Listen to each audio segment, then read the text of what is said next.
السلام علیکم ورحمۃ اللہ وبرکاتہ۔ نحمدہ ونصلی علی رسولہ الکریم، اما بعد۔ معزز سامعین کرام، آج میں آپ حضرات کے سامنے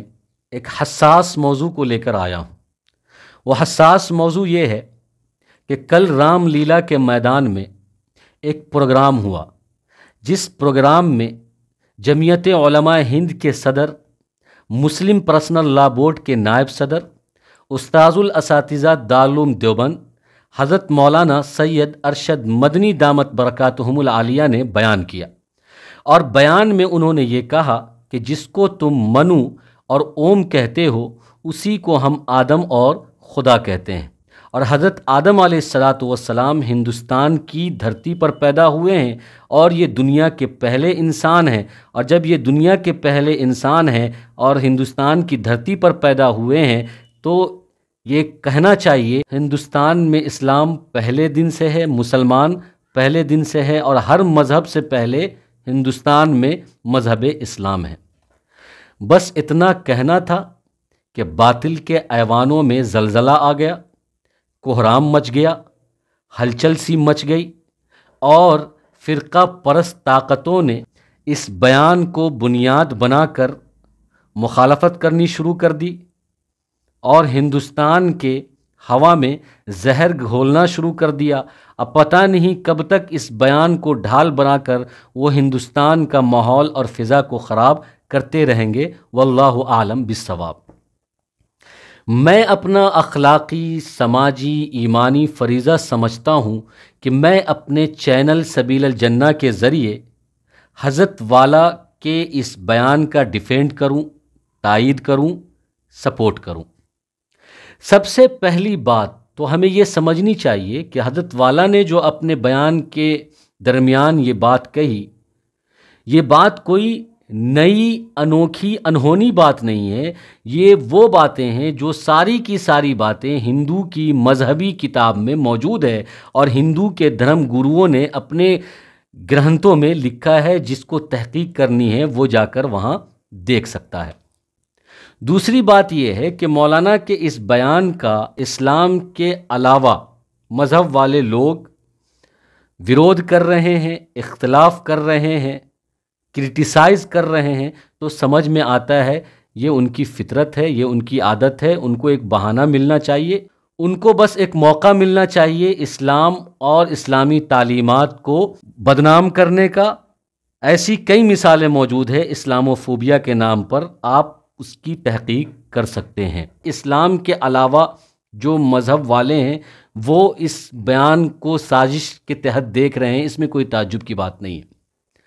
تعجب اور افسوس تو اس وقت ہوتا ہے کہ جب ہمارے ہی گھر کے لوگ، ہمارے ہی دھرم کے لوگ، ہمارے ہی مذہب کے لوگ، مسلمان، مولانا کے اس بات اور بیان کی تردید کر رہے ہیں اور مولانا کے اس بیان کی مخالفت کر رہے ہیں، اور کہہ رہے ہیں کہ یہ منچ انسانیت کے جوڑنے کا منچ تھا۔ تو یہاں پر انسانیت کی بات کرنی چاہیے، یہاں پر توحید کی بات نہیں کرنی چاہیے۔ تو میں ایسے عقل مندوں کو کہنا چاہتا ہوں، ایسے برساتی مینڈک اور ٹٹرانے والوں کو کہنا چاہتا ہوں کہ اگر بہتر انسان بننا ہے تو اس کو توحید پر، وحدانیت پر آنا ہوگا، کیونکہ جس کے اندر 100% توحید ہوگی وہ 100% انسان بنے گا۔ توحید کے بغیر انسانیت کا کوئی تصور نہیں ہے۔ تیسری بات یہ کرنی ہے کہ ہم بارہا یہ سنتے ہیں کہ ہماری مسلم قیادت بہت کمزور ہے، مسلم رہنما اور مسلم لیڈر، مسلم قائدین یہ کمزور ہیں، یہ مسلمانوں کے مسائل صحیح سے صحیح منچ پر اٹھا نہیں پا رہے ہیں، میڈیا سے صحیح سے بات نہیں کر پا رہے ہیں، یا صحیح ترجمانی نہیں کر رہے ہیں، ان کے ملکی، معاشی، ملی مسائل کو حل نہیں کر رہے ہیں، مسلم قیادت بہت کمزور ہے۔ اس طرح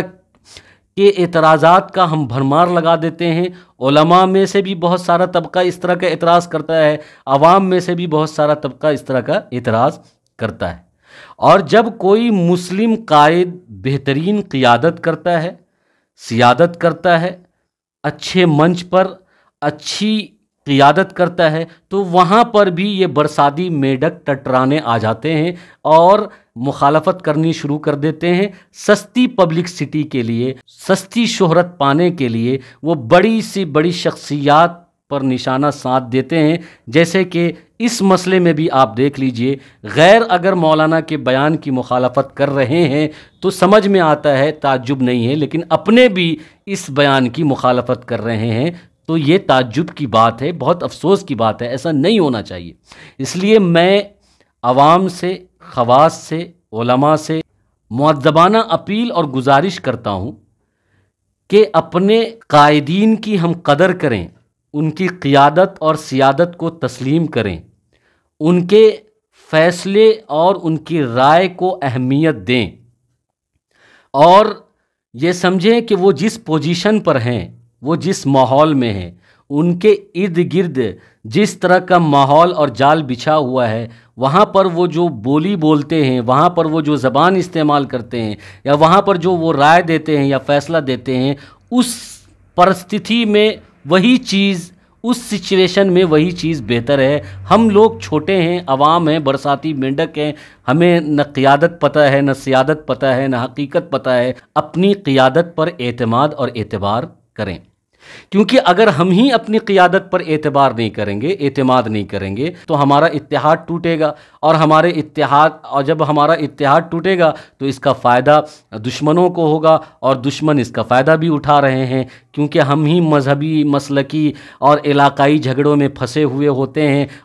اور اپنی مسلم قیادت کو اہمیت نہیں دیتے، اس کا اعتبار نہیں کرتے، اس پر بھروسہ نہیں کرتے، اعتماد نہیں کرتے، قدر نہیں کرتے، تو دشمن طاقتیں اختلاف کا فائدہ اٹھاتی ہے۔ اس لیے میں پورے مسلم سماج سے، ہر مسلک، ہر مذہب، ہر علاقے کے مسلمان سے میں یہ اپیل کرتا ہوں کہ مسلکی جھگڑوں سے اوپر اٹھ کر، فقہی جھگڑوں سے اوپر اٹھ کر، مذہب کے جھگڑوں سے اوپر اٹھ کر اور اختلافی مسائل سے اوپر اٹھ کر مولانا کے اس بیان کی تائید کریں اور متحد ہو جائیں، اور یہ کہیں ڈنکے کی چوٹ پر کہ مولانا نے جو بات کہی ہے وہ بالکل غلط نہیں ہے، وہ اپنی جگہ پر 100% حق ہے، درست ہے، اور ہم متحد ہو کر رہیں۔ انشاءاللہ اللہ تبارک و تعالی ہمارے سارے مسائل کو ان مسلم رہنما اور مسلم قائدین کے ذریعے حل کرائے گا، اور ہر پلیٹ فارم پر مسلمان کی صحیح رہنمائی ہوگی، صحیح آواز اٹھے گی، ان کے ملکی، ملی، قومی، سماجی سارے مسائل حل ہوں گے اگر ہم ان کو سپورٹ کرتے رہیں اور ہم ان کو مضبوط کرتے رہیں، ہم ان کو ہمت دیتے رہیں، تاکہ وہ یکسو ہو کر اور خالی الذہن ہو کر امت کے اور عوام کے، مسلمان کے چھوٹے بڑے ہر پیمانے کے مسائل وہ حل کرنے کے لیے ہر پلیٹ فارم پر ببانگے دہل اور ہر پلیٹ فارم پر نڈر ہو کر وہ اپنی بات رکھیں۔ امید ہے کہ آپ میری ساری بات سمجھ گئے ہوں گے۔ اللہ تبارک و تعالی ہم سب کو عمل کی توفیق عطا فرمائے۔ آمین، وآخر الدعوانا ان الحمدللہ رب العالمین۔